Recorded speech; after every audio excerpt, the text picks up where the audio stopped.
अम्मा, मैंने बड़ी दफ़ा पहले भी कहा है, हर ब्लॉग में किवान का नाम लेना ज़रूरी नहीं है। आगे टिकटॉक पे भी सारे लोग उसको जो है ना वो बदवाएं दे रहे हैं, पहले भी दी, दोबारा फिर आज जो है ना कल दी है। मैं नहीं चाहती हूँ मेरा बच्चा नजरों में आए। मुझे अल्लाह मियाँ ने जिस तरह दिया ना, मैं ही जानती हूँ।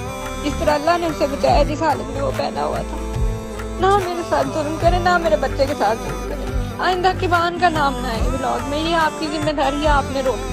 वालेकुम सलाम, कैसे हो पुत्र? जानो मेरा सुत्ता नाम है दिवला जानी, मैं दिला टोका। मैं रात में आवांगी, मैं बाबा गजर अपने काके का केक कटन वास्ते, ठीक है? बर्थडे का मेरे पुत्र दी। सलामत रहो, खुश रहो, आबाद रहो मेरा बच्चा। क्या ही कटवाना होगा, तबीयत उसकी भी नहीं ठीक किवान की, मैं भी थोड़ा ऐसे ही हूँ। तो ऐसा है कि आपने बकरे दे दिए हैं, आप वो बकरे जो है इसके जो देने थे अकीके, वो आप दिलवा दें, शेख रहने।